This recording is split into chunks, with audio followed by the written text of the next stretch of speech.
baik, kembali lagi dengan saya Rizky Subagia, NIM 19087138 dari Prodi Pendidikan Kepelatihan Olahraga Universitas Negeri Padang. Saya akan menjelaskan tentang administrasi keuangan.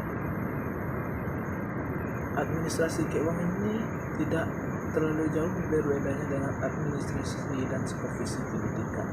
Kali ini kita berbicara tentang suatu yang kadang-kadang bisa merubah paradigma seseorang, yang bisa merubah orang baik menjadi tidak baik atau sebaliknya.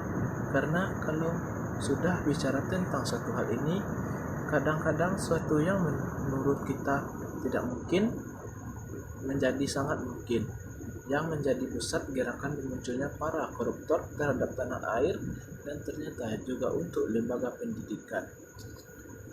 Yang satu hal, betapa banyaknya akhirnya ditemukan kasus-kasus dan oknum-oknum pengelola pendidikan yang bermain dengan anggaran atau keuangan sekolah. Bicara mengenai administrasi telah menjadi salah satu alasan kenapa uang itu harus diadministrasi sedemikian rupa, harus dikelola dan didinek, karena uang itu harus atau kemungkinan besar peluang bagi seorang atau kelompok tertentu untuk bermain dengan anggaran ini, sehingga yang seharusnya anggaran pendidikan bisa dimanfaatkan untuk kepentingan proses lebih baik atau lebih mudah untuk dicapai. Apa itu administrasi keuangan? Kita lihat artinya. Jikalau kita kaji, kita gali secara aturan, proses pengaturan terkait segala hal yang melibatkan anggaran, segala hal yang melibatkan kegiatan yang pada akhirnya berhubungan dengan uang, mulai dari pembuatan laporan keuangan. Dapat disimpulkan administrasi keuangan itu adalah suatu proses pengolahan yang berhubungan dengan anggaran atau keuangan, pembuatan laporan keuangan, dan pencapaian tujuan atau kepentingan. Tujuan dari administrasi keuangan ini ada juga terbagi dari 3. Di antaranya mengelola atau mengantisipasi berbagai kemungkinan agar semua proses keuangan negara atau keuangan pendidikan betul bisa dimanfaatkan untuk kepentingan proses pembelajaran dan mencapai tujuan pendidikan secara umum. Yang 3 tadi, yaitu yang pertama, untuk meningkatkan efektivitas dan efisiensi penggunaan keuangan sekolah. Aktivitas berarti kaitannya dengan pencapaian tujuan efisien, berarti kita dengan waktu, jadi dengan dikelolanya semedemikian rupa keuangan, maka diharapkan tujuan pendidikan bisa tercapai, atau pencapaian itu bisa kita lihat dari segi waktu yang bisa dipakai, sehingga anggaran yang seharusnya kalau tidak dikelola lebih baik, banyak pengeluaran yang akan terpakai atau tidak efektif. Lebih ekonomisnya dari kualitas menjadi nomor 2, artinya program terlaksananya tapi efektif dan efisien dari rencana tadi bisa diminimalisir berbagai kemungkinan yang menyebabkan pengeluaran menjadi lebih besar. Yang kedua adalah untuk meningkatkan akuntabilitas dan transparansi keuangan sekolah. Ada kejelasannya terkait pertanggungjawaban keuangan. Bicara soal tentang uang negara, uang sekolah adalah uang negara atau untuk kepentingan banyak orang. Untuk dikeluarkan atau pengeluaran itu harus ada bukti yang jelas. Dikeluarkan memang diperuntukkan untuk sebuah kegiatan, dan kegiatan itu adalah program yang diperuntuk untuk kepentingan sekolah atau lembaga perguruan tinggi, bukan kepentingan oknum-oknum nakal. Yang selanjutnya yaitu meminimalisir yang menjadi tujuan akhir akhirnya yaitu meminimalisir terjadinya penyalahgunaan anggaran atau keuangan sekolah. Meski sangat sulit, tapi ini harus dilakukan. Seandainya konteks administrasi pengolahan keuangan dilakukan secara benar, secara tepat, yang namanya tujuan ketiga ini penyalahgunaannya keuangan sekolah tidak akan terjadi. Tapi dalam pelaksanaannya, I don't know. Dan selanjutnya kita akan berbicara tentang bagaimana proses administrasi pendidikan. Proses mulai dari perencanaan, penggunaan atau pelaksanaannya, dan terakhir adalah bentuk pertanggungjawabannya. Perencanaan berarti sangat detail selama 1 tahun. Itu anggaran atau keuangan sekolah untuk dimanfaatkan. Apa kegiatan, program apa secara matang dan mengikuti prosedur yang ada dan aturan yang ditetapkan oleh negara, maka akan bisa digunakan dengan kepentingan sekolah.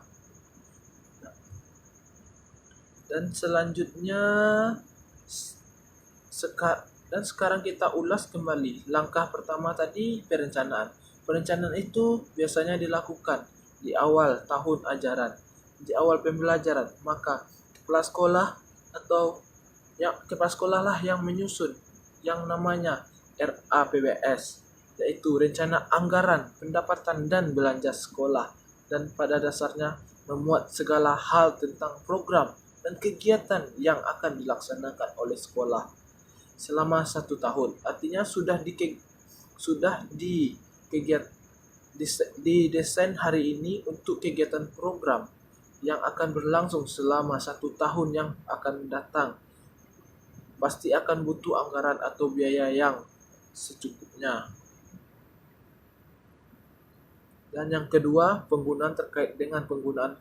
Mudah-mudahan kalau ini dilakukan, dipertanggungjawabkan akan terjadi dan kita akan bisa mengantisipasi salah satu tujuan dari administrasi keuangan, yaitu mengantisipasi terjadinya penyalahgunaan atau penyelewengan keuangan atau anggaran sekolah atau perguruan tinggi. Pemisahan dalam administrasi keuangan harus ada pemisahan yang jelas, pemisahan tugas.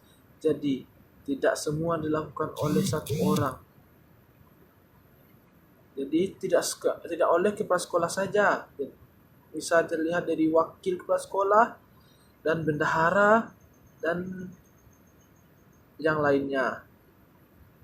Menurut undang-undang dinyatakan secara tepat, secara jelas bahwa ada pemerintahan tugas atau fungsi dalam kaitannya dengan keuangan sekolah dalam penataan anggaran atau keuangan pendidikan. Yang pertama, petugas yang disebut otositator, yang kedua ordonator, yang ketiga bendahara. Jadi 3 pemisahan tugas